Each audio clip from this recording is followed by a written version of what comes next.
quick. Another water. More water! Water. Drink more water. Or you might die. That was a reference to somebody if they got that shit. Oh, Water? Mike is hot too. Oh, shit. Oh, did we get the hustle on today?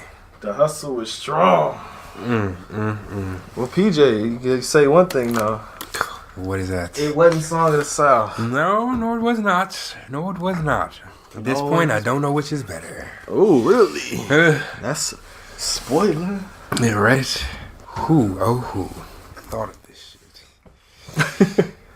You don't know. That's something we gotta talk about. Because there's two fucking names.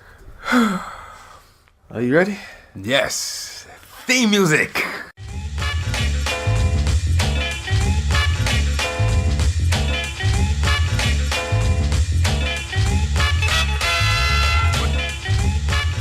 What's going on, everybody?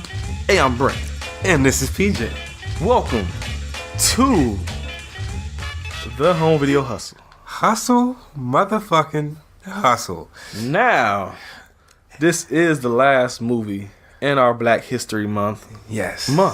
Power to the people. And now, PJ. Yes, sir. Started terribly. Yes, it did. With Song of the South. Yes, it did. But that's a good episode to get some shit out there into the public's ears. Yes, it was. A shitty movie that served a purpose within the home video hustle. Yes. After that, we watched one of the greatest movies ever made.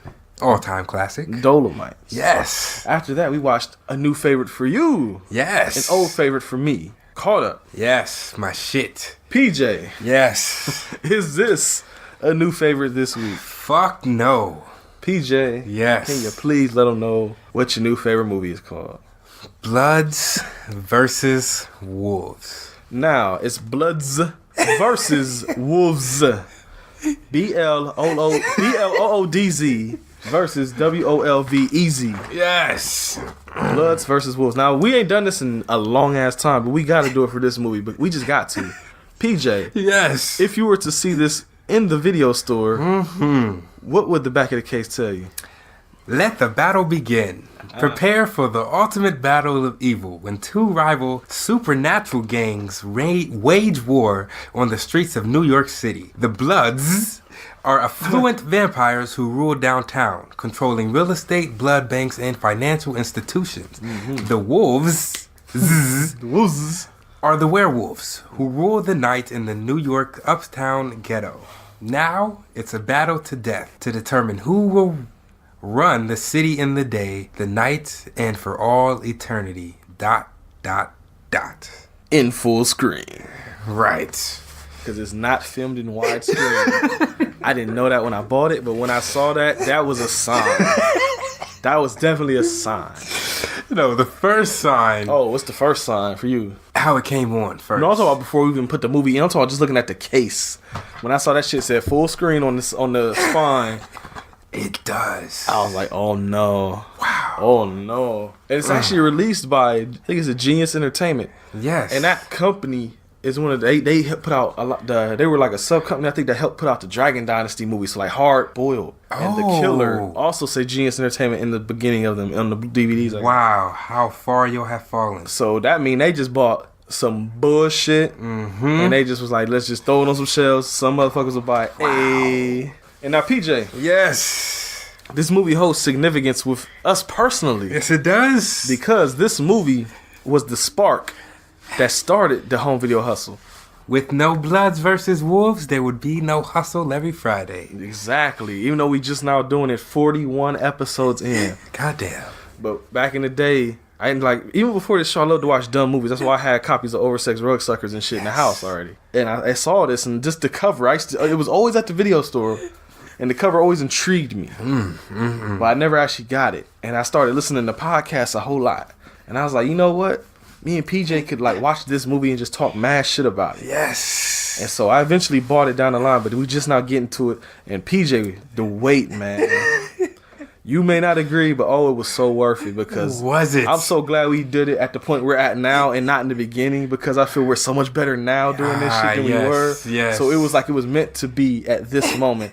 At the end of Black History Month in 2018, 41 episodes in. PJ, You know, I'm kind of mad that Black History Month ended on. I would have rather it ended on a classic black movie. Well, PJ, like one of those. You picked it out the bag. I did. Curse these hands of mine. That's the thing, man. You got 2 in a row that had 10 scores from one of us. Yes. It had to come down eventually. Yes, it did. And I'm pretty sure it's coming down. Now, PJ. Yes. I'm going to get into the facts because I normally do that, but we got a big issue right off the bat. And what would that be? We're going to get to it. I'll give you the basic shit first. It's called Bloodz vs. Wolves. Yes. Came out 2005. Yes. Hour and 24 minutes. Real short. Duh. PJ. Yes. IMDb user score. 2.2 out of 10. For once, y'all might be spot on. For once. Spoilers. I know how to give them. Here's a slight spoiler for you. I might not agree with that. But the thing that we got beef with here though. I looked up the IMDb. Let me see that case real quick. Does it have the cast list and shit at the bottom?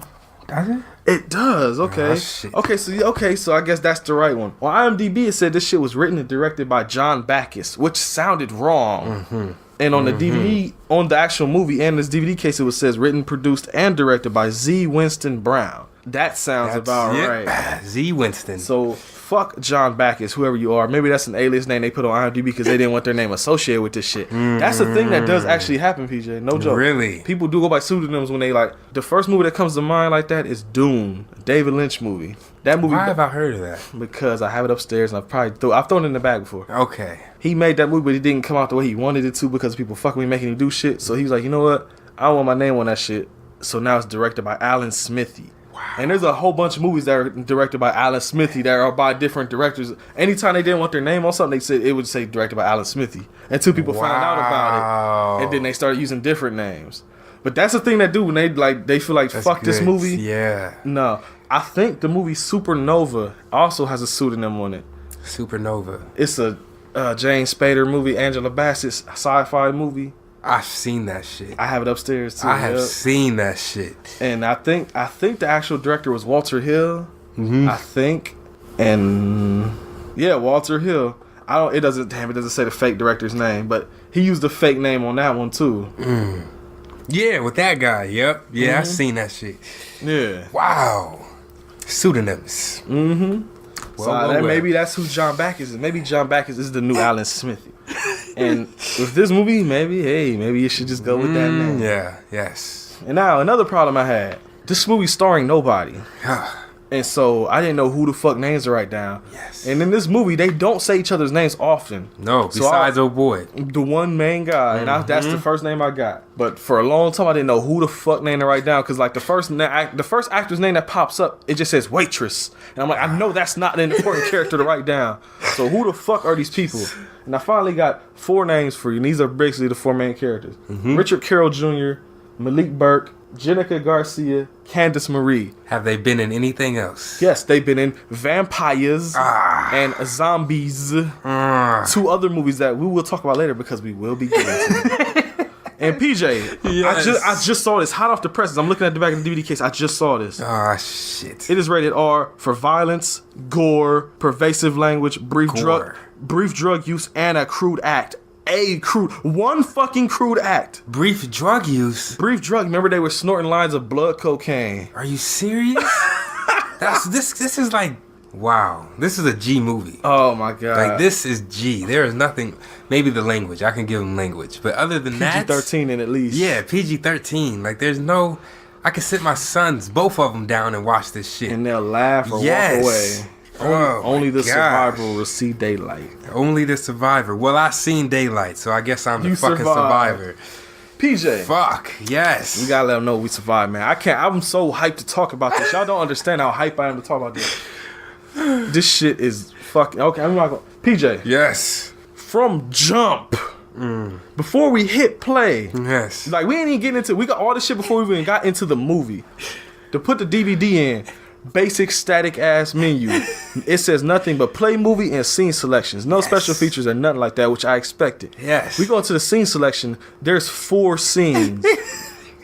You got 4 fucking scenes to choose from, and they're at awkward points in the movie too. Yeah, they are. So that told me something. But the thing that caught me and PJ's eye at the same time was the first one said opening titles, and the fucking opening title is like some generic ass Microsoft Word text in blue letters on a shot of a building in New York.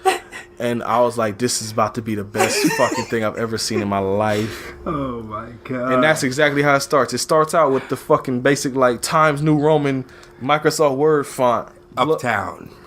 No. The text for the names and shit is the Times New Roman. And then it has location. It'll tell you like uptown, downtown, club, whatever.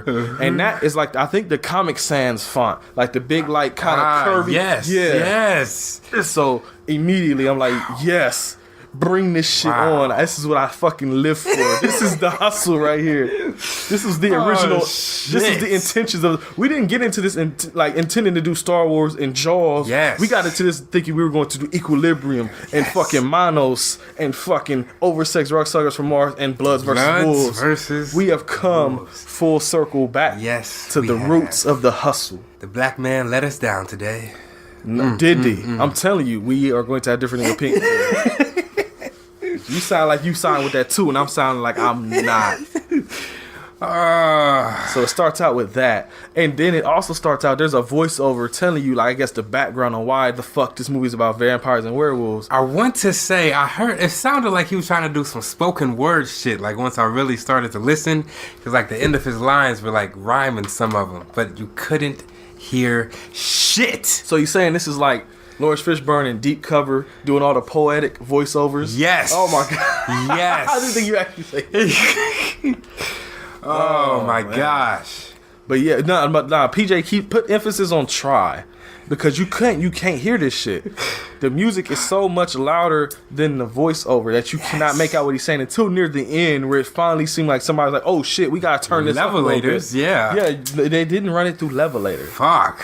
And then like as this is going on, like it's just like madness is fucking happening in the background. Like I said, like no joke, I put it in my notes. Quote unquote blood lines. Instead of snorting cocaine lines, they're snorting lines of blood. Oh, that was in the beginning. That's in the fucking beginning montage opening credits. I remembered that part. Yeah. And they're doing that, and then the wolves are going around like eating people, quote unquote, eating people. Quote unquote. And then they're standing on the side of the road, like howling at moving cars that are going, like actual cars going by. This is some of the most guerrilla-ist ass filmmaking, and I don't say that to be funny with this all black cast, but this is the most guerrilla-ist ass filmmaking here. Oh my god! Because there are literally scenes. We'll get to one in particular. We'll get to one in particular. We'll get to two in particular. I was about to say, I can think of a couple. Man, there's a couple of them that are just like me and PJ had to pause. Me and PJ, we haven't done this in forever. We had to pause the movie scene by scene, and we had to frame by frame look at some shit. We'll tell you all about that because we gotta talk about that. Oh my But this movie took several like pauses to actually like reflect upon what the fuck and we just digest. saw. Yes.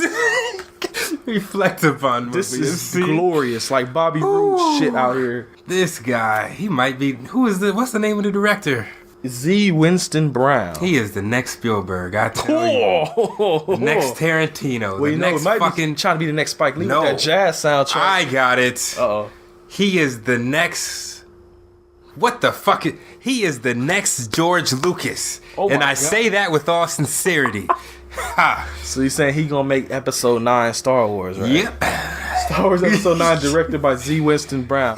I will watch the fuck out of that movie. I would love that fucking shit. Ewoks. Uh-huh. Oh my god. Bloodz versus Wolves versus Ewoks versus Jedi, nigga. I might actually watch that shit. Oh, that would be the dumbest, best thing ever made.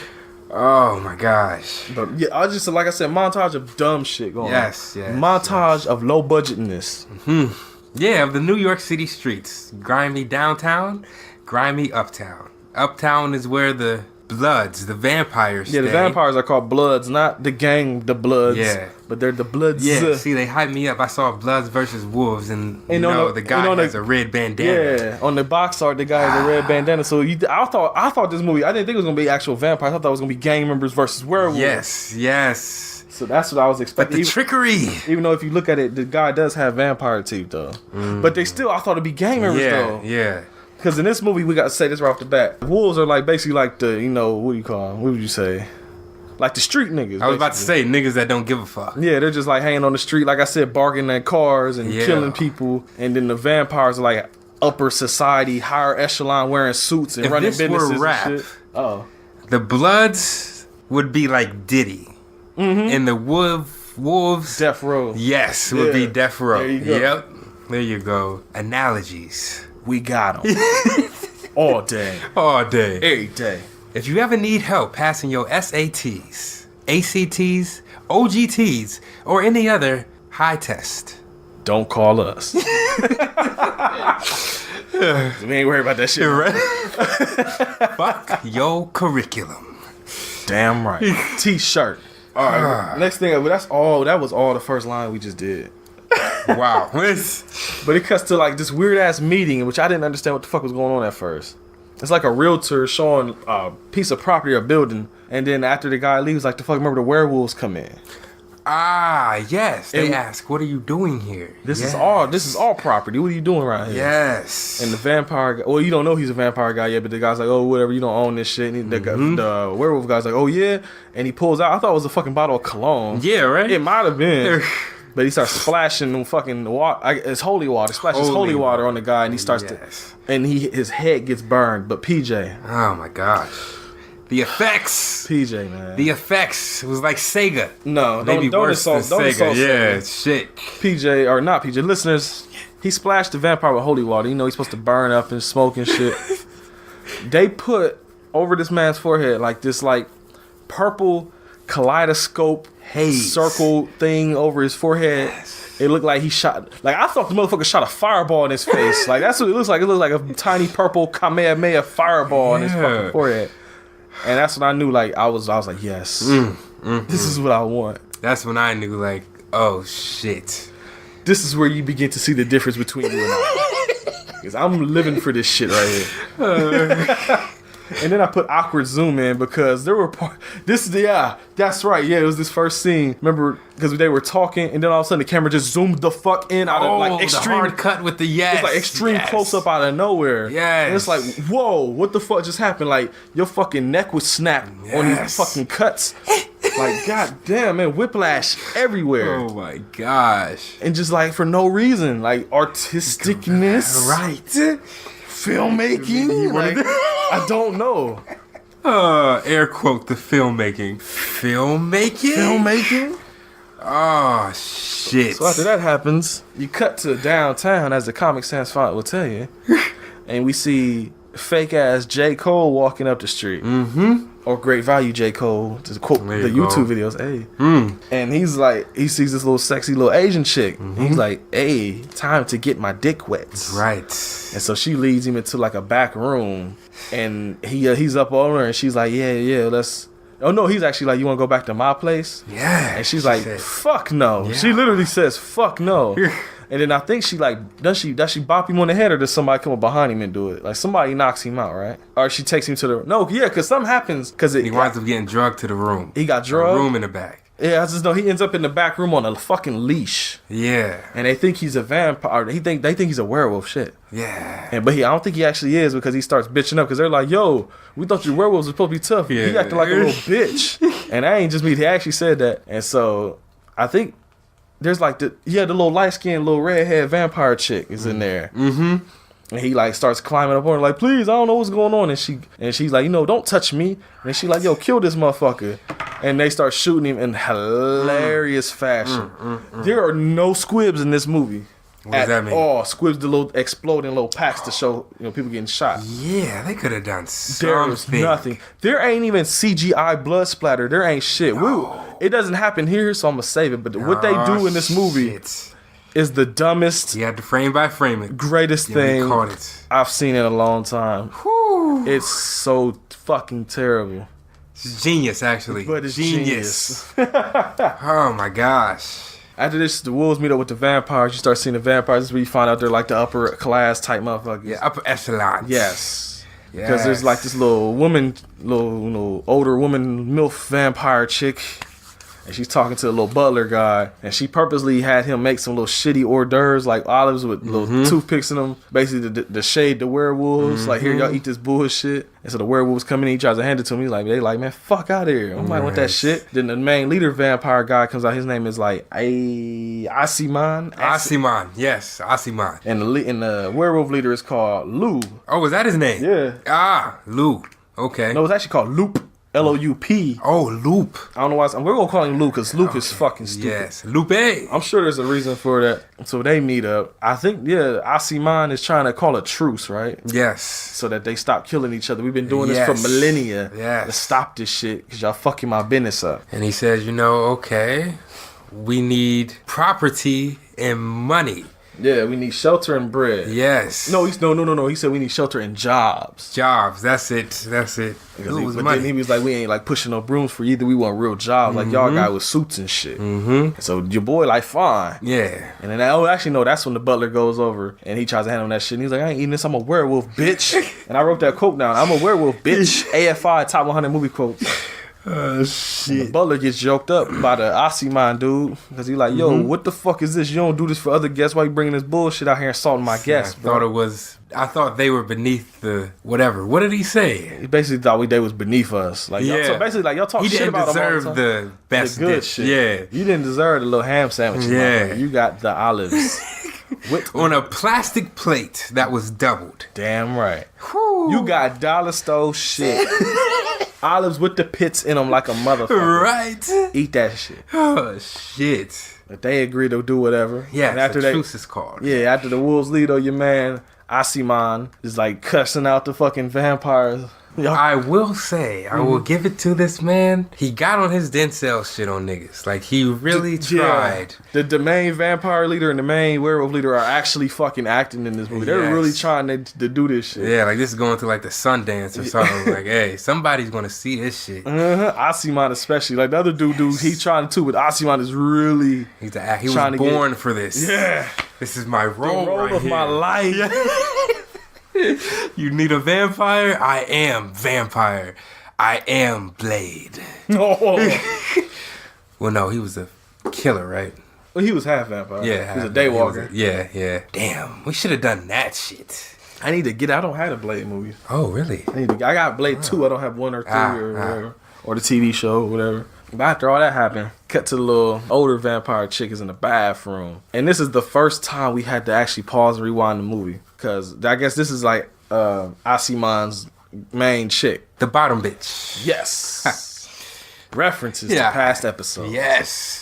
She's in the bathroom taking all her shit off. Not clothes, but all her accessories, getting ready, I guess, to chill out, kick back, and go to bed.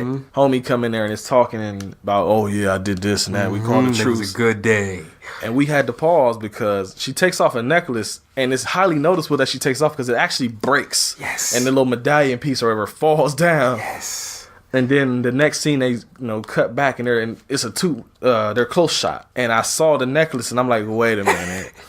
Did she not just take that shit off? I was like, am I tripping, PJ? He was like, what? I was like, I paused it, went back. I was like, she took the necklace off. And I was like, watch this, PJ. And it cut, and the necklace was right there. PJ was like, what the fuck? Yeah. Yep. Continuity be damned in this movie. It's going to be a lot of times where we're going to talk about this shit. Oh, my gosh. But he's basically telling her, he's trying to smooth roll. He's trying to secure the hell out this pussy. Trying to. She's not with the shits. But the way she doesn't like the werewolves. Yeah. She does not want no truce with the werewolves. She wants these motherfuckers dead. She wants their family dead. She wants their houses burnt to the ground. Yes. Fuck the werewolves. Yes. But he trying to call a truce for business reasons. So he's like, yo, it's business. We trying to do this to pay. We get this paper and we do all this. And she like, fuck all that. But he's still trying to secure it. And we don't know. We wondered if he actually secured it or not. Because the scene ends kind of awkwardly because he's like undoing his tie for like 10 minutes, like he don't know how to do the shit, and then she starts taking off her stuff, and he like kind of pulls her shirt down a little bit so you see the titties start to poke out a little bit, and then she turns around and leans forward, and I'm like, cut. Yeah, like did he smash the booty? Right. Did she turn his back on him and like fuck you, nigga? Right. I don't know. Secured? Question mark. It's uncertain.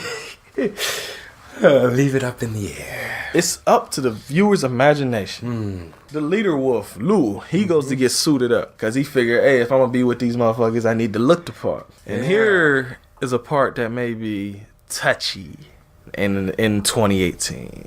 A gay guy comes and knocks on the door. And of course, it's not just a normal gay guy. It's like played up, super stereotypical gay guy comes to the door, even to the point with the sweater wrapped around his neck, with the bright Tweety Bird yellow shirt on, with the high pitched voice. It made me laugh though at first because the guy, one of the wolf guys, he opens up the door and the guy's like, "Hey, is this such and such's house?" And he was like, "Man, what the fuck?" And just slammed the door right in the motherfucker's face, not crack the fuck up. That's a real reaction right there. Because that's how I am. Anytime the motherfuckers come and knock on the door with that bullshit. Oh, tangent. Uh-oh. Already. Uh-oh. I work nights. I like to sleep in because I got to work nights, you see. You know, I'm on my feet all night. I be tired. Motherfucker, don't come knocking on my door at 10 in the morning asking me do I have this electric company? Do I have this gas company? Yes. Because first of all, I don't have gas here, so you can eat a dick right off the bat. Leave me the fuck alone. Do not come over here before 2:30. Motherfuckers is not up before 2:30. Too cold. Know how to bring your ass to the hood, but don't know. Scared to walk back down the street. Exactly. Get your ass. You have a nigga steal for you, but then you can't. Oh, I'm sorry. I'm quoting Minister Society now. Let me stop. Different movie, better movie. Yes. But back to my PSA here. Don't knock on motherfuckers' door early in the morning on that bullshit, knowing that we don't want the shit. Right. I got the electric company I'm good. I got the cable I'm good. I don't want nothing you're offering. I don't want nothing you're selling. I ain't got no beef with you as long as you stay away from my fucking door. There you go. Walk past. And if you knock on my shit and I don't answer and you start to knock harder and I open up the door and look mad and you get mad, bitch, you ain't got no reason to be mad. You're knocking on my door all hard at 10 in the morning. Fuck all the way off.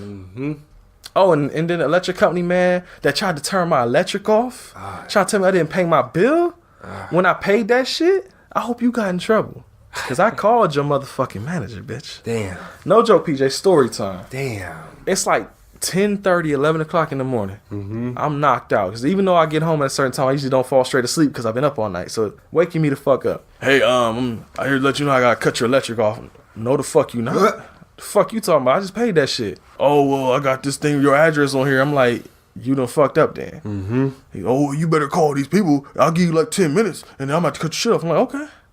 Call the people.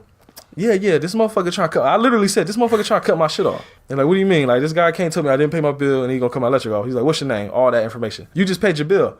Motherfucker, I know that. Yes, I did. Why the fuck is he here? Oh, he must have screwed up. We'll definitely talk to him. You do that. Hung up the phone, lay in my bed. The motherfucker never came back. Get the fuck away from my door. Yeah, motherfucker. That's a little tangent right there. I just gotta let you know. Just PSA. Get the fuck away from people's house all early in the morning. I don't give a fuck. And then the thing is, a lot of motherfuckers work during the day anyway. Yes. So get the fuck out of here. Yes. And if that's the thing, a lot of motherfuckers are at work during the day. Yes. So if a motherfucker is home, they're probably sleeping because they probably worked at night. Get the fuck off my door. If I don't call for you and I don't ask for your service, get the fuck away. Sorry, I'm sorry. Right, unless you're invited. Invites only. I even got a story of this shit with PJ. Oh, shit. You remember what I'm talking about. You had the motherfuckers come knock on your door when I was over there that one time. And they tried to come all up in the house. Yes. You really don't do that shit. Yes. In this day and age where motherfuckers got guns, you bum rush your way into somebody's house.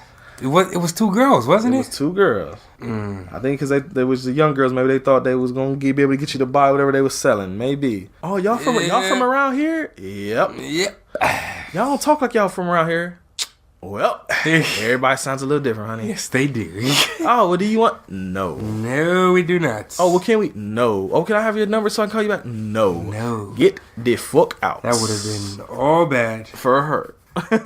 Yeah, right. Not for me. She don't know about crazy ass Shay Shay. No, she don't. Woo. She will learn. That would have been some shit. But yeah. Many tangents. I just want to let you know, look, quit knocking on motherfuckers' door early in the morning. And that don't even go for solicitors. That go to family members. If you know, motherfuckers work at night. If you know I didn't answer the phone, why the fuck are you here? Why, swear? Before 2:30. Why? You don't know what I mean? Go watch Minister Society and you'll find out why you don't need to be at motherfucker's house before 2:30. Now back to this movie though. I've been going on for too long. No, shit. Where were we at? Yeah, he come there because the leader, Wolfman Lou, he wants to get etiquette lessons, so he's an etiquette teacher. Mm-hmm. So they're back there, and he's actually mad because the dude's like trying to teach him like how to eat with proper silverware, but they're werewolves. Mm-hmm. We can't touch silver. I told you specifically on the phone, don't bring no silver here. Yes. Oh, well, you know, you're going to be using this in the real world. Yeah, but I told you not to do that shit. He said, I told you one thing. Right. And one you did specific that. request. Yeah, and you fucking did it anyway. Yes. So like, you know what? All right, I'm not going to touch the shit, but we can keep it here. His brother comes in. I don't remember his brother's name, but there's a brother. He's like the tough guy werewolf. Mm-hmm. And he sees this shit, and he's like, yo, what the fuck is this? Who the fuck is this dude in here? Mm-hmm. He makes the other guys leave. He like, yo, get out. We got to talk to my brother. I got to talk to my brother real quick. And the brother's all hype. He like, yeah, he going to teach us how to, be proper and shit so we can, get this business going. And the brother's like, man, fuck this shit. We werewolves, man. Right. We eating forks and shit. We eat people. And the guy's kind of like trying to bang out. And I think he said something smart, don't he? And to the point where the brother gets mad and actually kills the gay dude. Yep. Like, guts his ass. And then he pulled out his guts that looked like a fucking... What did that shit look like? It looked like a fucking chicken tenderloin with like strawberry jam on it. Oh my gosh. And that several times. In this movie, people get gutted and it just looks like a raw piece of chicken with like strawberry syrup. Yeah. Filmmaking. But as this is happening, there are a couple werewolves in there because one werewolf opens the door. Because this is the scene we got to talk about. A couple vampires come because it's pretty much Asiman is the only motherfucker that wants to work with these werewolves, basically. None of the other vampires do. So the whole movie is the other vampires going behind his back and killing the fucking werewolves, pretty much. His main bitch, for real, is the one setting the shit up. Yeah, and then the little light-skinned chick that's fucking his wife. Yeah. We'll talk more about that later. Is like she's actually one of the ones that goes into this scene right here and starts shooting at the werewolves. The guy that opens the door, he gets shot and... No squibs. Here we go. This is where I was talking about. We got to bring it up now. No squibs in this movie. No, not even blood on like the shirts and shit half the time. Like no wounds at all. When this person got shot, it's a real quick cut to the point where I had to stop the movie and literally go frame by frame to see exactly what happened. Yes. They filmed against a tarp. You can tell it's not a wall, it's a tarp because there's wrinkles in it. Yes. And they just like flung blood at it or like flung red splatter to look like blood splatters. Yep. Instead of having the blood on the person, they cut to blood splatters hitting the wall. Now, I don't know if this Andy Warhol shit was just easier to do or if they were just trying to be artistic. Shit. But that shit was the dumbest. Man. What if they were like working with some real niggas and they were like, nah, I'm not getting this shit fucked up. So man, I just bought this shit, cuz. What the fuck you talking about getting blood on my... That would be me. Like, I'm not doing that. You can do it somehow. I mean, man, you go to the hood, man, you can get 5 t-shirts. $20. True. There ain't that many people in this movie. You ain't gonna need that many shirts. You wet that motherfucker up one time. Like real life, wet them up one time, one time, and you fucking get that shot done. You don't have to film up against a goddamn bed sheet on a wall, man. Like, come on, man. Put it in your budget. Budgeting. Even if you don't have the splat, like the squib, at least put it on the shirt. Right. Like, don't just have it like somebody like taking a paintbrush and like just flinging shit at a wall, blood, and just cutting to it like in between shots. Like that is that shit was legit dumb. I can't defend that. That was dumb as fuck. Yes, this it was. Oh, after this, we just talked about it in this next scene. I put girl vampires meet up because Asiman's wife and the little young light-skinned redheaded vampire chick, they meet up. And you find out they fucking, basically. Because they all up on each other, kissing and whatnot. And because the little young chick is the one that went and killed the one werewolf. And she's like, yo, did you kill him? She's like, yeah, I got them all. Lying like a motherfucker. You got one. And you might have wounded the other one. Right. And so the chick getting mad. And she's like, I thought you killed him, lie to me or whatever. And she like, hey, yeah, let's fuck. And so the camera cuts away as they go fuck. Yes. Werewolves are mad. And I didn't understand this shit. I understand it kind of, but this is not what I was expecting. They want to retaliate against the vampires for, doing that shit. And like I said, these motherfuckers are like into real estate and selling properties. So Asiman is trying to sell this fucking building across the street. And instead of shooting him like I thought they were going to do or sneak attacking him, they put roaches and rats inside the building to make the people not buy it. And then when the people run out saying, oh no, we're all scared of shit, they're just giggling across the street. We got him. We got him, son. He ain't selling that building. I'm like, that motherfucker killed one of your people. Right. You ran off some people with rats. It's not that equal, sir. I mean, they got a body on you. You just ran some people off with rats. Got a couple bodies. I mean, you fucked their money up, sure, but I mean, they killed one of your people. Right. Not quite equal. You should have planned that a little better. I mean, I'd have murked the motherfucker. I wouldn't have just ran him off. Like, I'd have murked dude in there while he was trying to fuck with him. Right. Like, here's what I'd have did. They want to get the vampires in trouble. And they know the vampires are, like, trying to be, businessmen. And they want to fuck their business up. You kill the motherfuckers that's trying to buy the building to make the shit hot for the vampires. Because, like, you were with him. What happened? And he's not really going to say nothing because nobody's going to believe that it was vampire or werewolves. So that's how you fuck him up. Even if you technically still didn't kill one of his people, but you got that motherfucking heat. There you go. That's what I would have did. The art of war. Exactly. Sun Tzu taught me well. Damn. I wrote a note of this. Shit. This is nothing important to the story, but I just had to make a note for it. For some reason, the werewolves start talking shit and they bring up Jay-Z. Yeah. Somebody said Jay-Z was a werewolf and they all just crack up laughing like, werewolf? That make a nigga more like a were-camel. And I just cracked the fuck up. That made me laugh so fucking hard. It's fucked up. Nigga were-camel.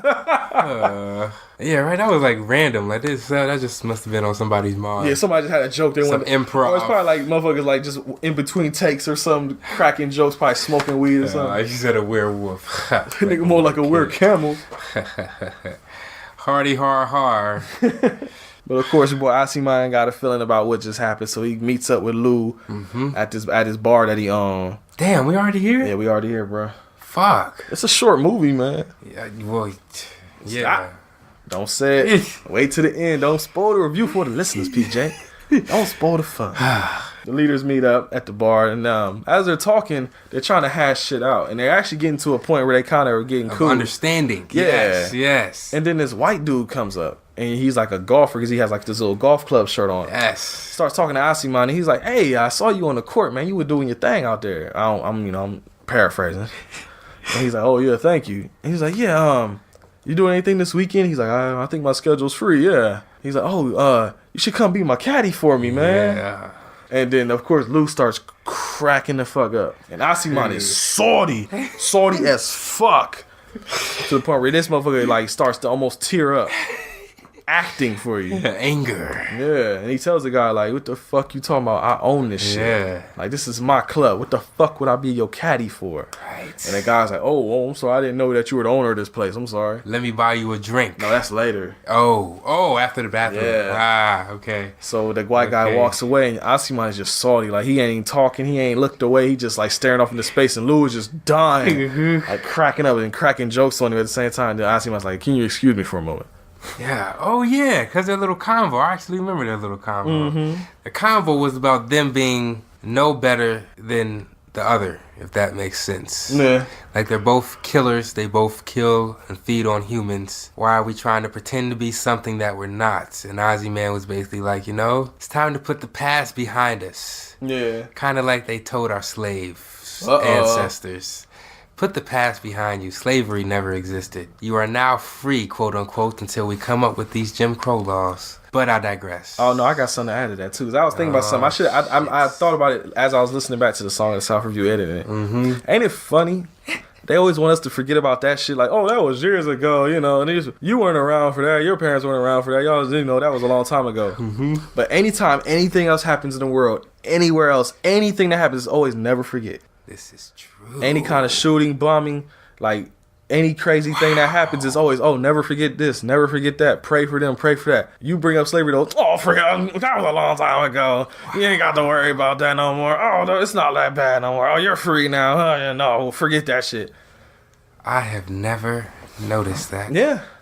I've thought of that. I've talked about it with somebody before, and it happened to click in my mind again as I listen back to it. But it's true though, ain't it? Pray for Paris. I mean, everything. Pray for Haiti. Pray for whoever just got slammed by that storm. Wow. And like I said, never forget this, never forget that, never forget that shit, never forget that shit.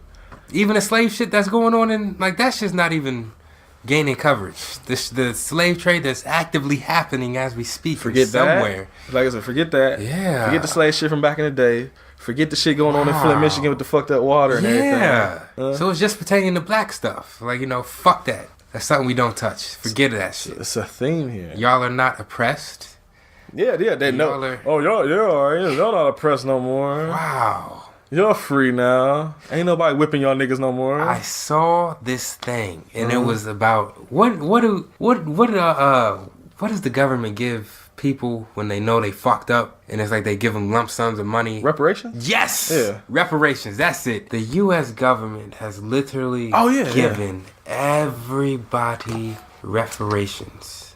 Besides black people, Native Americans, Jewish Americans, that is... Yeah, I was about to say Hispanic Americans, Italian Americans, Polish Americans, all of these races. PJ, y'all got y'all reparations. Y'all free now. That was y'all's reparation. Oh, really? Us being free is our reparation. What happened to our 40 acres and a mule? It became a Spike Lee production company, PJ. You got your 40 acres and a mule. Damn, like what really happened to that? We were supposed to get that shit. I know something had to happen. Either they blamed it on a nigga doing something, which is why we can't get it. I'm sorry. I mean, that's just how it goes. Shit. I'm just laughing because it's or there's just, they do what they usually do and just stall us out. Like, yeah, we got y'all. Just quiet down, simmer down. Y'all get y'all reparations at the beginning of every year in tax season. Yeah, right. Y'all been getting reparations for a long time now. You still need first, niggers. Damn, wait another, 60 years, then come see us. Okay. All right, I got a question for you. Yes. If we really got reparations, how close to the Dave Chappelle skit do you think real life would be? Pretty damn close. Was that on point? Pretty damn close. I always thought about that. Like, as fucked up as that shit is, probably some truth to a lot of that shit, though. Fuck everybody. Man, if they let me get 40 everybody starting record labels. Hell yeah. All the delinquent phone bills getting paid. Hey, I be one of them. Like, here y'all finally go. Fuck y'all motherfuckers. Hey, medical bills paid. Oh, yeah. That fucking eye surgery. Here y'all finally got y'all fucking money. Y'all can eat my dick now. Even college tuition. I would pay that shit. 40 acres, I think it's just... Why can't we forget that shit? Why can't we forget that? Fuck college tuition. Yeah, right? All these other countries get to go to college for free. We got to pay for that. Right? Forgive student loans. Please. Bullshit. It's okay. Life, PJ. Yep. That's life. Yes, it is. Ain't it grand? Oh, yeah, y'all thought it wasn't Black History Month anymore, huh? Oh, yeah, we had fun the last two movies, right? It's going to come back. I told you full circle. Oh, yeah. We started with the shits, we're going to end it with the shits. Damn. But we'll go back to the movie for now. We might come back to it later. And we'll digress. So let's get back to this guy getting fucked up. Yes. Like I said, dude asked if he could be his little caddy or whatever. He wasn't feeling that shit. He was salty. He was feeling that type of way. So he followed him to the bathroom. As dude was coming out, dude, of course, knew something was wrong because your man's just standing there with the I'm about to fuck you up pose. Like, hey, man, let me buy you a drink or something. Motherfucker, didn't I tell you I owned the bar? What the fuck you mean buy me a drink? I own this shit. Right. And then, of course, he smacks the shit out of him. Your boy falls into the corner. It's like, look, I won't call my lawyer. We'll just walk away. Like, motherfucker, fuck your lawyer. Smack again. Right. He starts bombing this motherfucker in the corner, like, repeatedly. Yes. Flooring his ass. Then he finally bites him, sucks his blood, and kills his ass. Consumed with the rage, and his fangs grew. So that motherfucker is dead as fuck. There you go. And he comes back to talk to Lou, the werewolf. And Lou laughing. He's like, yeah, you got some blood on the side of your face. See, we're all the same. Yeah, you ain't that much different, huh? You get that hunger, too. But whatever, the truce is called, and the night continues. And then I had to write this in my notes because this is the most randomest ass shit in this movie. It might be the most random thing in this whole movie, if you can believe that shit. After that happened, you cut back to the werewolf, like, apartment they chilling at. And one of them is laying down newspaper on the floor. Yeah. And he shits on the floor. He shits on the newspaper. He pulls his pants down right in the middle of the living room, shits on the newspaper, and it's not even like logs. It's diarrhea shit leaking out. Yeah. And then he looks down, laughs, pulls his pants up, walks away, and that scene is over. That is the whole scene. Nothing to do with nothing anything. to do with nothing. Like, when that happened, me and PJ both threw our hands in there like, what the fuck was that? Where are you going with that? Is that shit gonna be there later and one of the vampires slip on it and then they die somehow from it? Like, what is this shit? Like, it's nothing. The comedy. Did you laugh? Wow. Because they hope you did, because that was funny, wasn't it? He shit on the floor. That was some shit. He's supposed to be a dog, I guess. And then after that, another scene that doesn't really do anything besides run the time up to a feature length time. Extra 2 hours and shit. Yeah, that's the other thing. On the back of the case, I was worried because it said 120 minutes. I'm like, this shit is 2 hours. But then the fucking movie was 1 hour 24, so they just fucked up.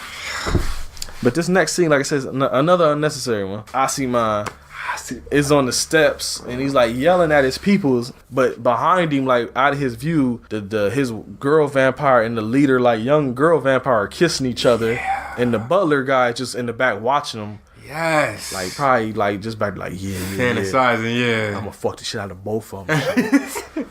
Wait till this man leaves. Menages. You got that Z on there like that. Menages. Menage a trois. Menage a trois.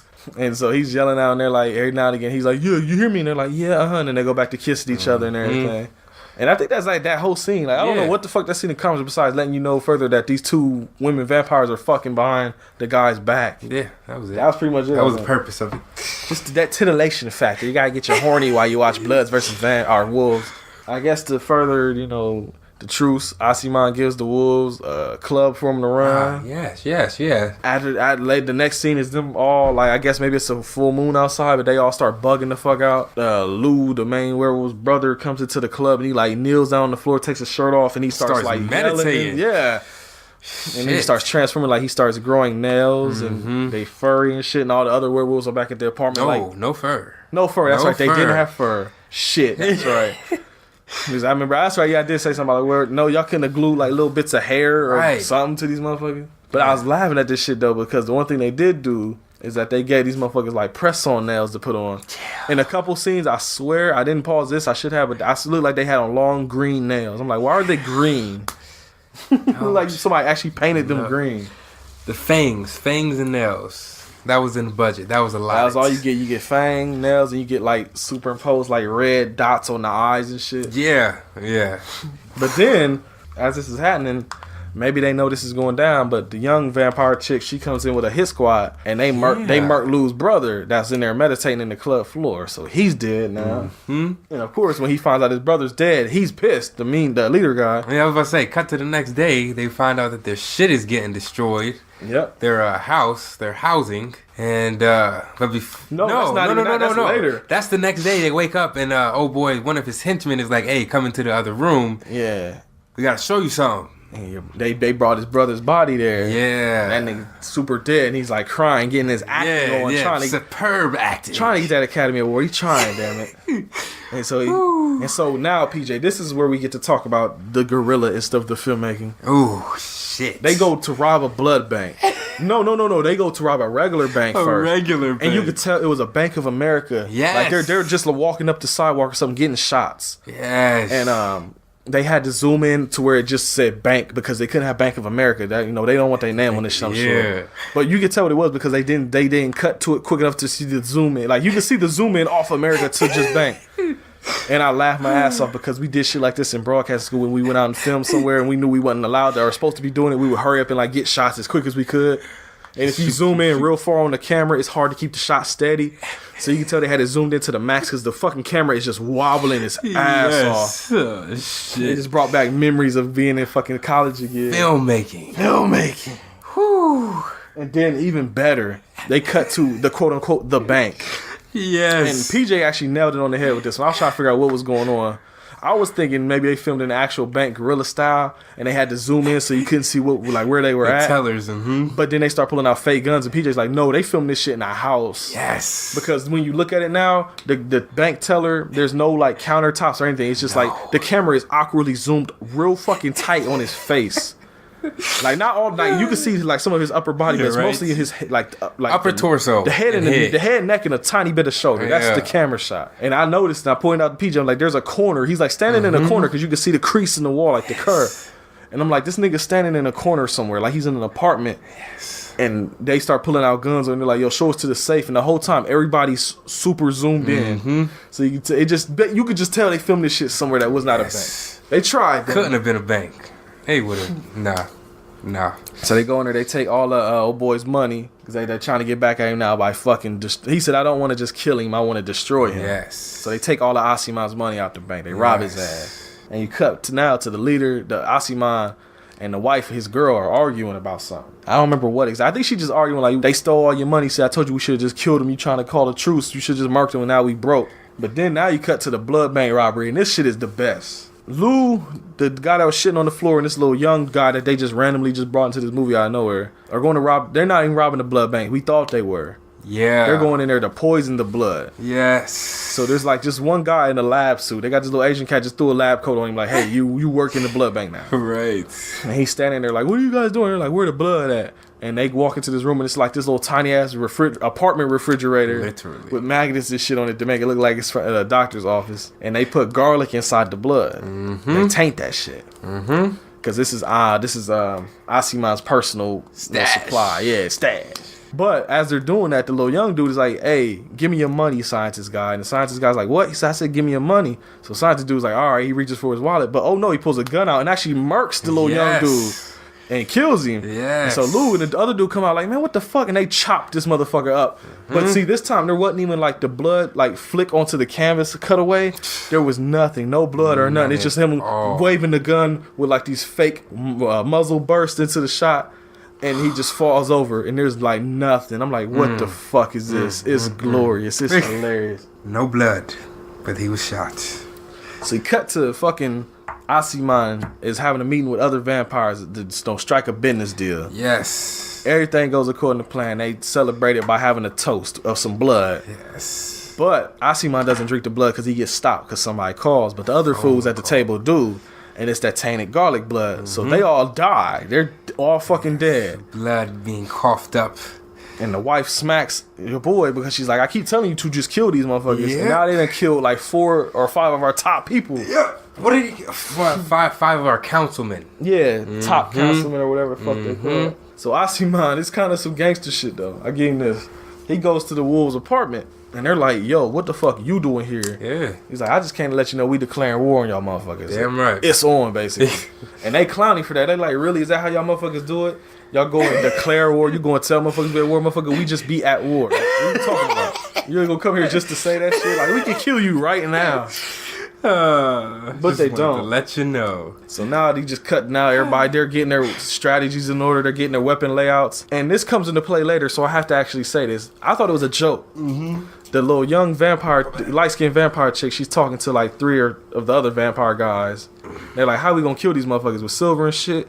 She's like, I heard if you grab their dick and like cut it at the base or at the middle or some shit, it kills them. Or is it the base? You pull their dick, cut at the base, it kills them immediately. Like, and of course, the other 3 guys are like, I ain't grabbing nobody's dick. Yeah, fuck that shit. And then she's like, yo, I'll hold the dick. And they're like, dudes, like, you can hold all the dick you want, girl. So I thought it was a joke, but it actually comes into play later. Though. Yeah. But not yet though, because you cut back to the wolves, they're sleeping. And I thought for a minute the fucking vampires were coming through the ceiling, like they were cutting the holes in the ceiling, because you see like drywall falling on their face. But come to find out, they all run outside, and I guess Asiman has called like construction people to destroy their building. Yes. And you cut to actual shots of actual construction workers working that they probably just filmed like on a normal day. Yeah. Did you see the 2 that were blurred out when they kept They actually had to blur motherfuckers' faces out because they just actually just filmed people working. Construction got it. The best filmmaking, like all this shit we did in school is the best, man. We just didn't have to do all that extra blurring shit because we weren't releasing the movie to the public. There you go. Damn. But the wolves are pissed now. And they're like, we gonna strike these motherfuckers tonight. Mm-hmm. They got the vampires run a club. They run inside the club and kill the 3 girls working inside there. And then there's a big fight scene. Yes. Or shootout scene, I should say. There you go. And one, like I said, the one wolf guy actually gets his dick cut off at the base and fucking dies. She actually does it and kills somebody. It works. Yes. Like I said, the other motherfucking werewolves, they get beat. So the Lou, the main vampire, runs away, basically. Mm-hmm. But then the little light-skinned vampire chick actually shoots one of her people in the head and kills him. And then she goes to try to kill Asiman. Like, yo, I told you we should have killed the werewolves. Yeah. You know, you fucked up. I'm going to be the new leader and we going to handle this business. Mm-hmm. But before she went in there and saw that, she was aimlessly shooting bullets for no fucking reason. Not even really aiming at dude. And then, so of course, when she goes to kill him, the gun clicks. Ain't no bullets left. Click. And now, PJ, I want you to tell him what happened here because you had a problem with this. And we had to rewind it twice. What the fuck does he do to this girl, PJ?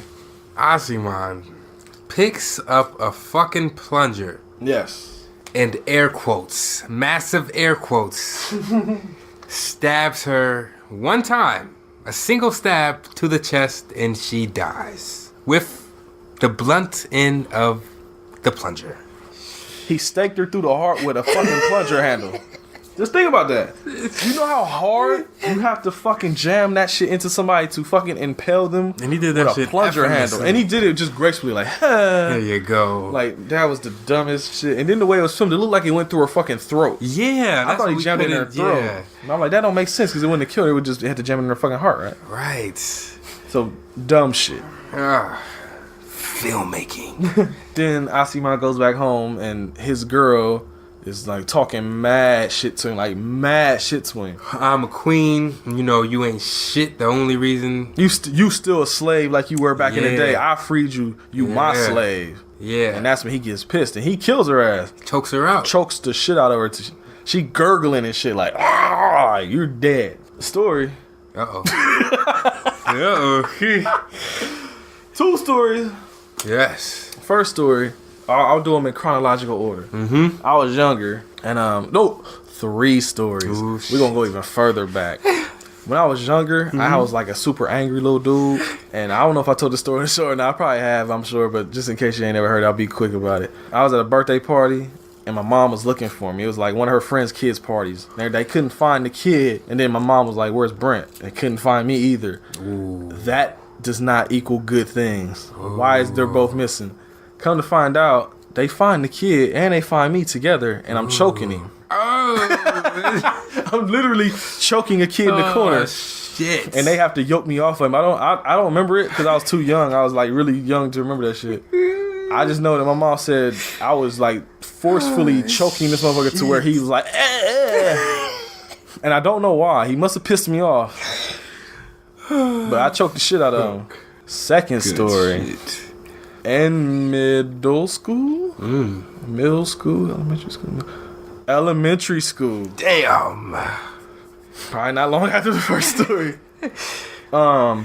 In class, motherfucker was talking smack to me, like trying to be funny, cracking jokes on me or something. Mm-hmm. Bad day to do it. I literally got up in the middle of class and I choked this motherfucker, bro. Again, like choking was my thing, I guess. Damn. And I choked him to the point where the teacher had to come and get me off of him. And then like he was like her and like two kids like were like stop, and I'm just like, and I remember like growling, like I'm fucking trying to kill this motherfucker. Damn. Third story. Ooh.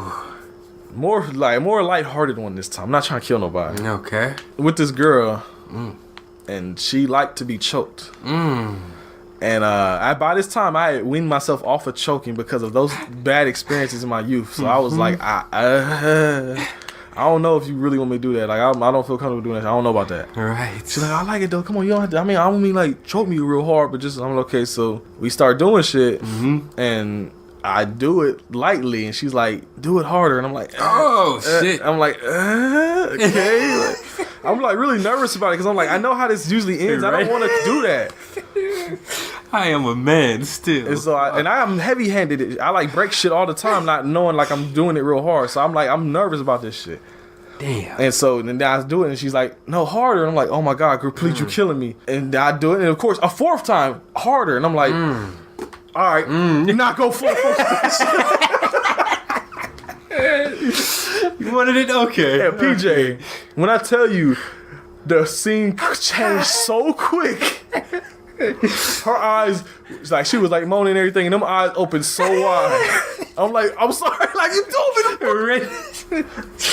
not that hard, but you kept telling me to do it hard. Like, what do you want me to fucking do? Like, harder. And I was new to this shit at the time. Like, I hadn't done it that many times before. So I'm like, what do you want me to do? Like, damn. God damn it. You had to find a sweet spot. Yeah. Of almost choking her out, but letting her breathe. Just that slight lightheadedness. Yeah. Not fucking blackout.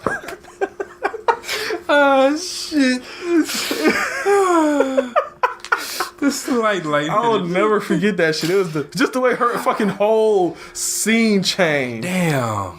Oh, that was funny. That's great. Damn. At the time, it was just like a shock because I'm like, you kept saying harder. Every time I did a little more screen, you kept saying no, so I just fucking did it. Right.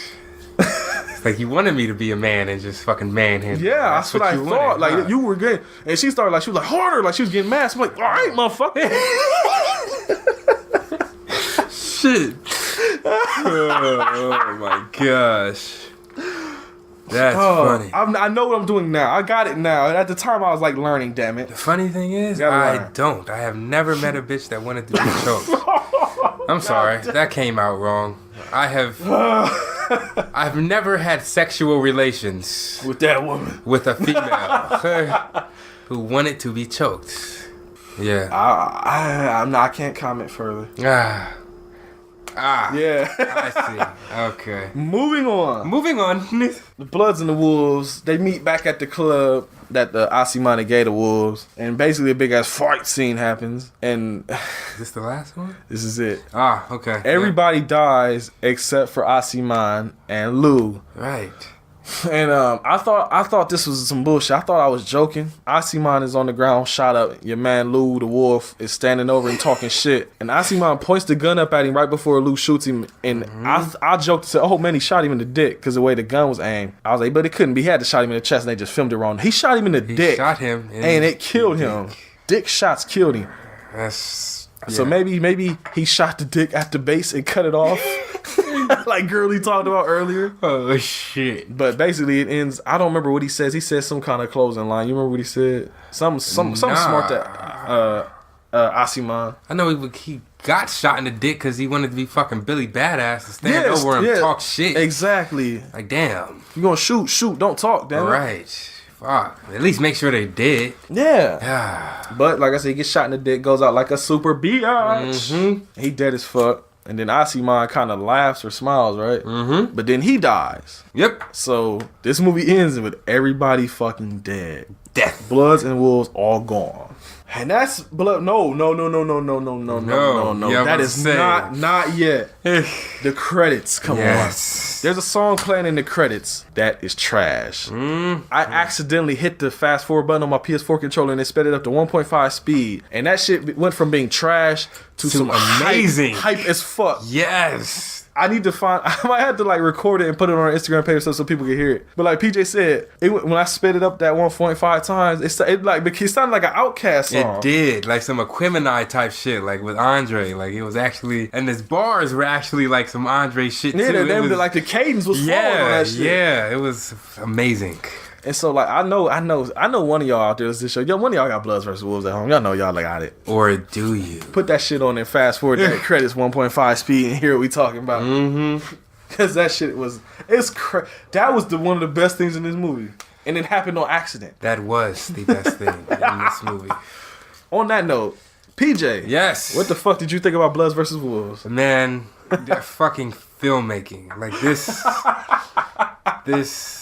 this movie right here. This is why we do it. Yes, it is. This is why we do it. This is the shit I want on the show. It surprised me because, like you said, in the beginning, he was like, "Look out for boom mics, because this is the type of movie you would expect to see that shit in." Didn't see one, but surprisingly enough, there was none. Especially with it being full frame too. Yeah, usually full frame movies you always can see them in. Yeah, that's why the original cut. That's why the video, like original DVD cut of Dolomite, is like that because it's originally widescreen, but they fucking stretched it out to make it full frame. Okay, that's why the Blu-ray copy that widescreen now doesn't have that in the shot. That's hot. Okay, but yeah. You don't get the boom mics, but you get the everything else. You get dumb shit. Yes, you don't get a lot of. You get some technical shit, but you get a lot of actual like just dumb shit in the movie. Yes, like the cuts and all that dumb. Yes, everything about this movie. My personal score... Oh, you gonna do one of these? ...would be, a fucking 1 or 2. The Hustle score. That shit... I can get a 5. It can get a 5. Because that is... I mean, it was funny. Like, it was funny to laugh at and just point out, like, the stupid shit. Like, it was... It kept me. But I definitely felt the whole hour... He did it again in this movie. We were how long? Like, 45 minutes in? Yeah, 48 minutes. 48 minutes in. And it seemed like an eternity. For like, you. Damn. But yes, so a 5. It was, there were laughable parts in there. Okay, I'm surprised. I didn't think you was that high. Yeah. As for you, good sir. I love this bullshit. Oh, shit. This is straight up Riff Tracks Mystery Science Theater. This needs to happen. I need to message them, be like, y'all need to watch this on this show. It needs to happen. Somebody look at this. It's not super vulgar, ain't a bunch of N-words or nothing like that. You can do this shit. Right. Slight editing may be needed, that's all. Right. I live for this. This is what I do. I watch this shit for fun. I'm not gonna do the personal hustle score because this shit is all the same to me. I can watch this by myself, give it the same score I'm about to give it now. Thing is, I'm still deciding between two numbers. And two numbers that'll make PJ upset. Oh shit. Because it's funny though. It's funny to just watch dumb shit. Like I love to just watch this and just try to imagine the mindset that people had while they were making it. Like what they were trying to do, how they did it, all that. But I'm trying to, because it has points where it has funny things that happen and it drops for a second. It has funny things. Then when the two main dudes are actually trying to act, it's not as fun. Yeah, it becomes like a serious type. Yeah, they're trying to actually do this shit. Yeah, I am an actor. So that's the thing. Because like with Oversex Rug Suckers, like going back to that, I give it a higher score because that whole movie just batshit insane. I give Oversex Rug Suckers like a 6, which means this is not as good as that.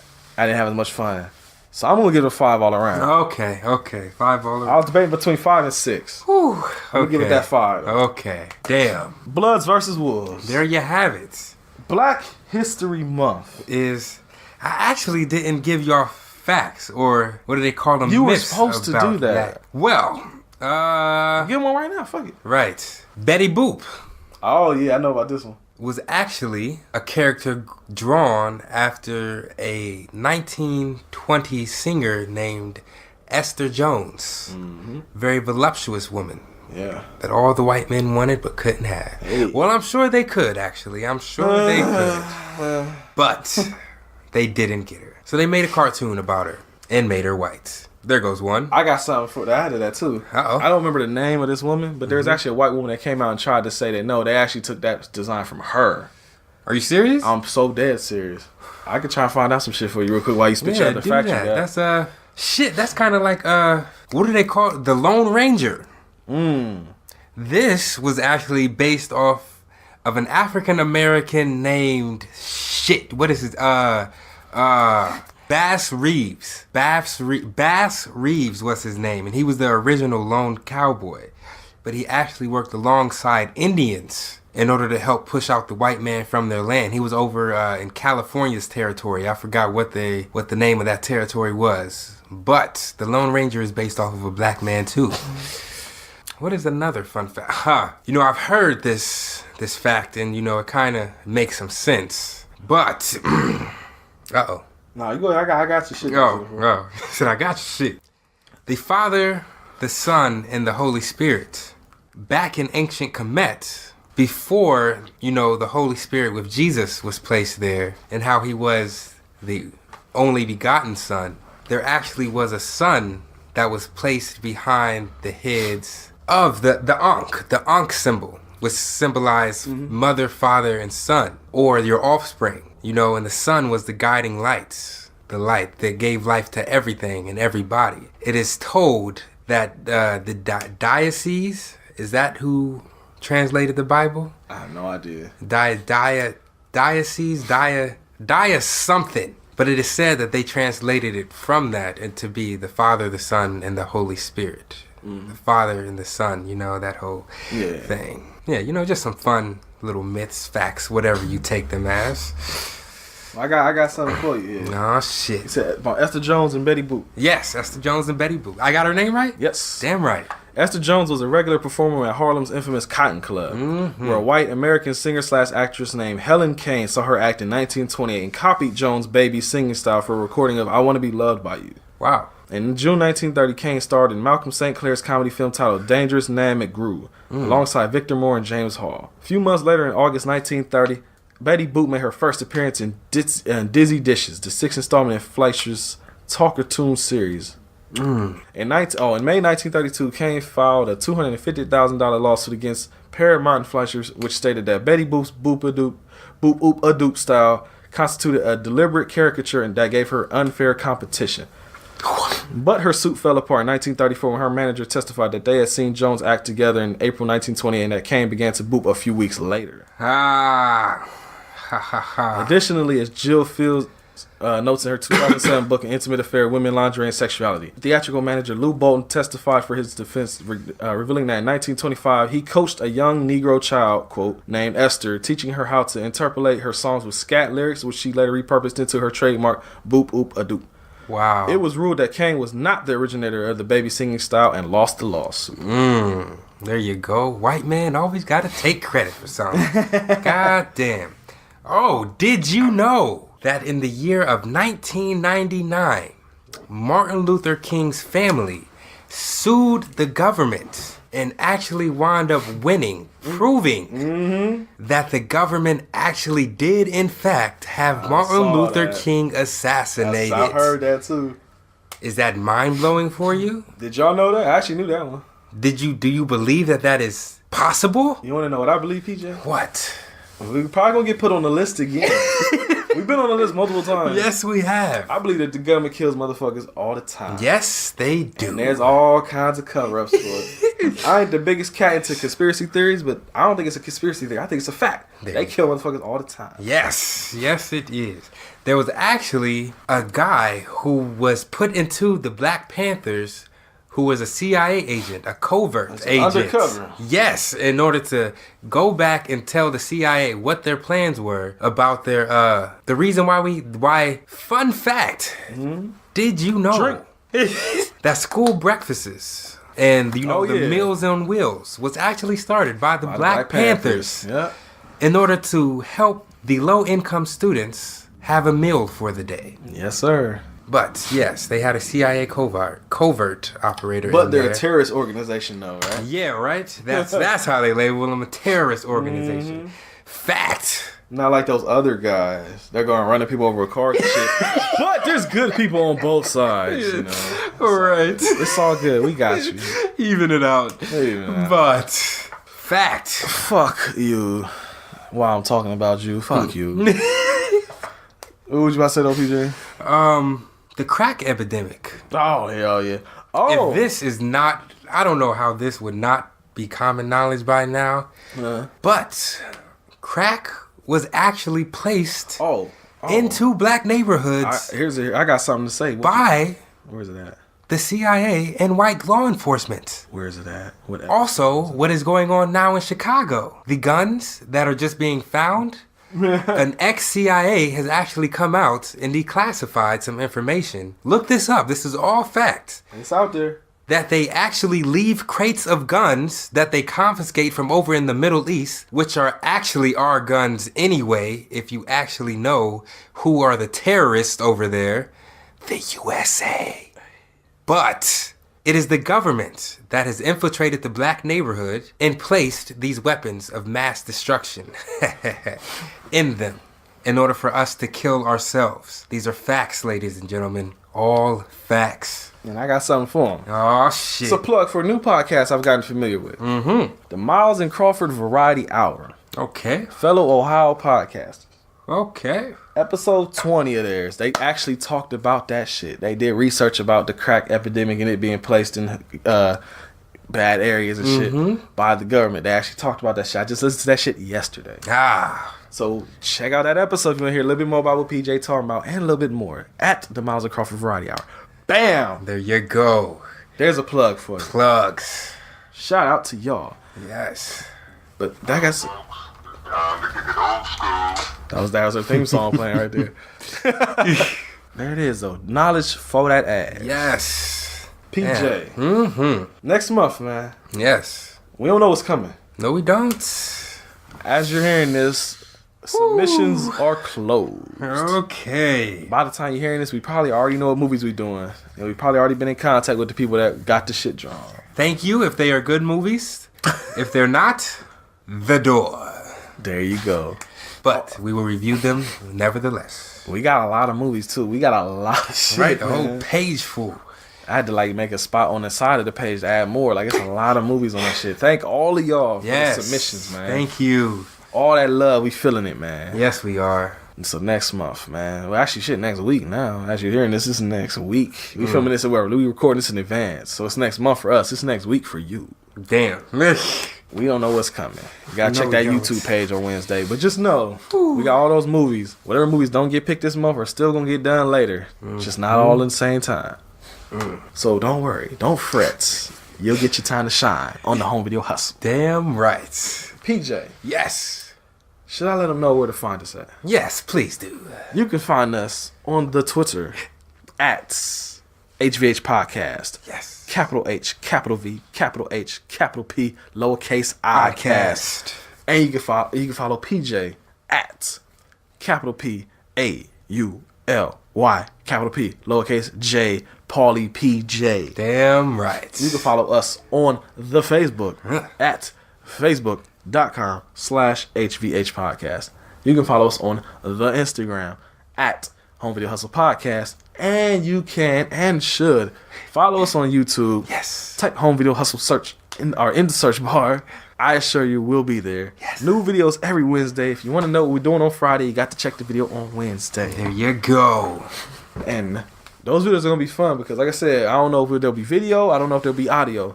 But whoever's shit we pick, we're going to have them tell you why in the video. Okay. And we'll find out why in the video. We have to watch something that may or may not be terrible. Right. Looking at you, Brendan. Yeah. That one for sure. It's all good, though, because if Brendan's comes up, we got something for your ass, too. Oh, shit. We'll be on your show. Catch the What Were They Thinking podcast sometime in the future. Well, me and PJ will invade that shit. Yes. Catch the Wrestling Nerd Alliance. We will invade that shit. Yes. Catch Soup Complex. We constantly invade that shit. Yes, we have. And every other show, we plan on getting to as well. Even the ones that don't want us, guess what? You're getting us anyway. The hustle is strong this way, baby. Damn right. But, hey, you never know. Black History Month might continue next week. Oh, shit. We got some black movies on there. Yes, we do. Thank you, Voorhees. Thank you. Damn. Did y'all check out his album yet? Y'all should have, damn it. Check out the new one, too. Did y'all hear those bars? All day. Shit. So there you go, Voorhees. Another plug for you. Holla at your boy. All for free. Speaking of albums, though. Yes. I gotta do it. Okay. This week's album recommendation is not hip-hop. Oh, shit. I know, Will, when you wanted me to do this, you wanted hip-hop recommendations, but this album I gotta talk about. Okay. Because I fucking love it. And it's in my deck right now. Mm-hmm.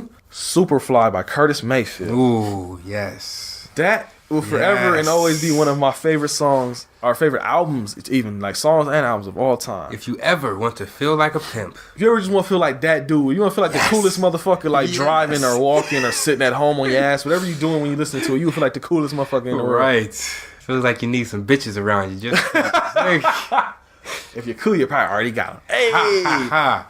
And if you're a lady, you probably already got some niggas over there. Hey. There you go. Because some of y'all niggas is bitches too. To quote the great Bushwick Bill. Damn right.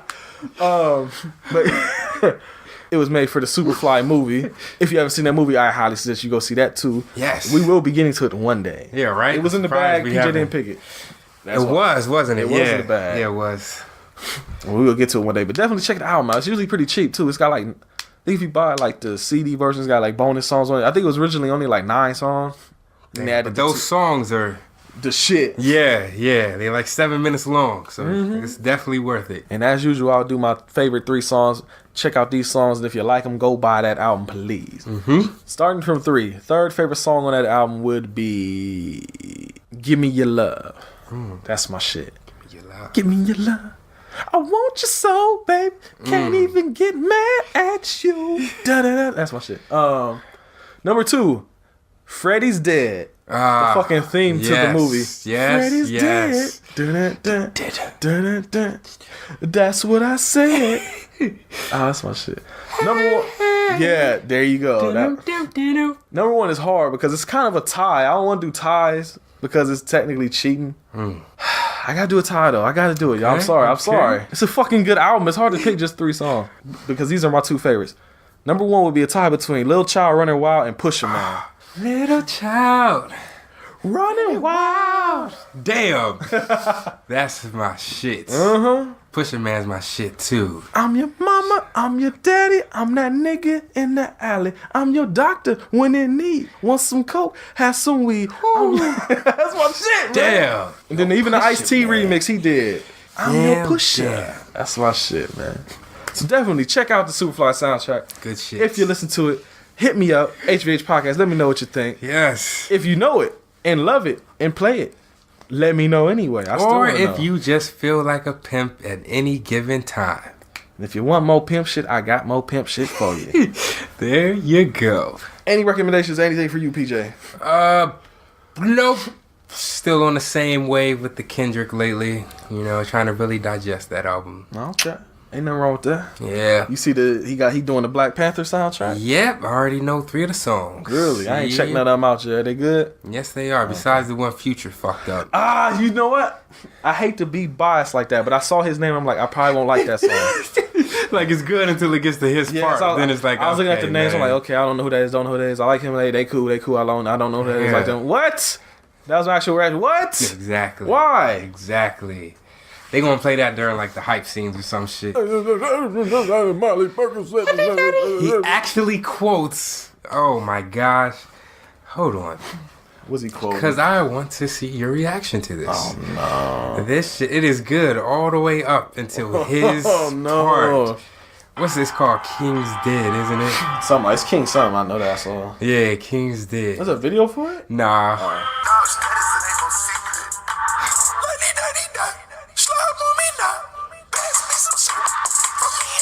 What the fuck?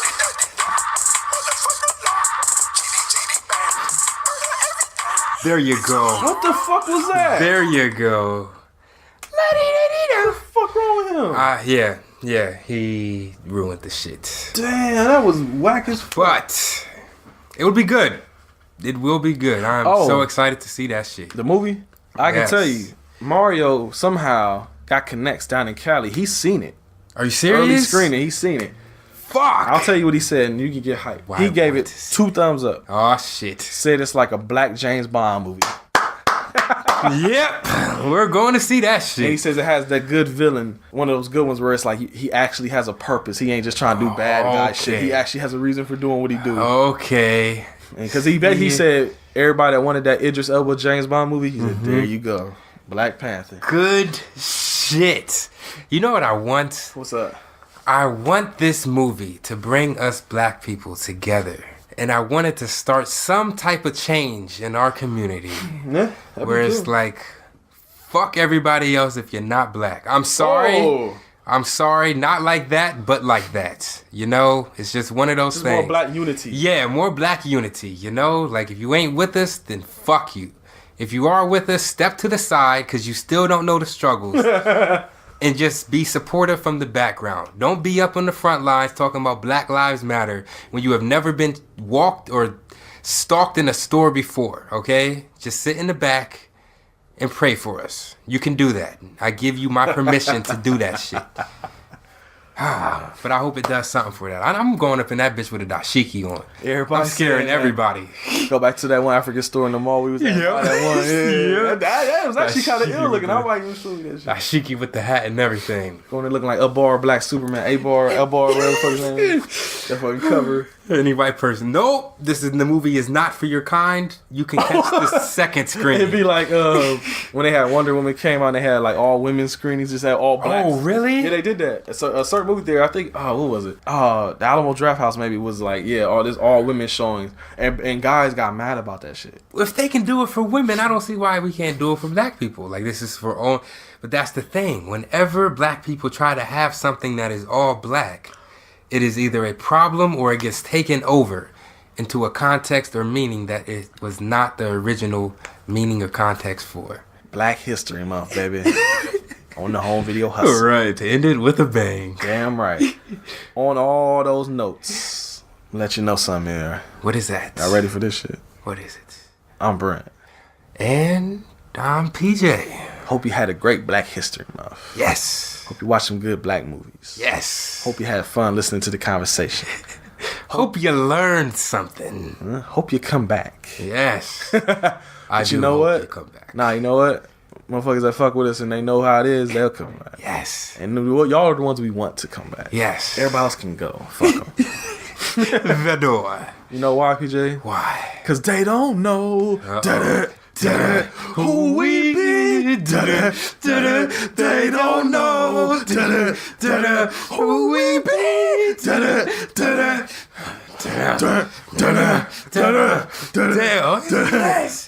That should be like in the opening credits. Oh man, that was the Black Panthers opening. Yeah, that's song. Oh Fuck yeah. They know they would have started some shit with that. The fucking Marvel credits when you had a little do whatever orchestra music. Then it just cuts to black to did it. I'll be like, oh shit. Damn. That shit was free, Marvel. It ain't out yet. Y'all can cut that shit in time. Right. Director's cut. Ryan Coogler. That's the director if y'all didn't know. Right. Put that shit in there, bro. Did you know he was 27 when he wrote Fruitvale Station? When he did Fruitvale Station. Yes. He like 31 now. Yes. Yeah, I just saw that shit yesterday. In our age bracket. Yeah. This is the time. Time for shit to stop my popping. age, yeah. Yeah. Oh, shit, you are 27. I'm 27 now, yeah. It was my age when he had his first movie. That's why I'm trying to be 27. This is going to be the year we get this shit blown the fuck up. Yes. And by the time I am 27, we shall be good. Because you got shit popping this year. I'm trying to get this shit popping this year, and I'm making moves as we speak. What moves? Y'all will find out. Damn right. But we going to leave you on that note. Yes. So I got one more thing to say. Yes. Other than Happy Black History Month, I will say peace.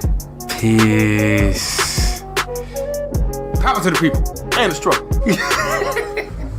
And the struggle.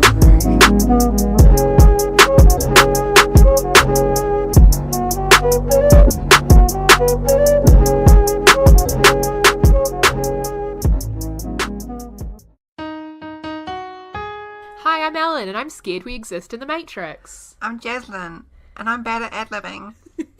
And you're listening to High Expectations, the promo. For our international listeners, you can appreciate our cute New Zealand accents. For our local listeners, you might bump into us in the street 3 times in the same hour. Our podcast is about pop culture, Sexuality, relationships, interesting hobbies. banter, and ragging on each other. You can find us on Apple Podcasts, SoundCloud, Pocket Casts, Podcast Addict. or anywhere you might like to find podcasts. Yay, please subscribe. Goodbye!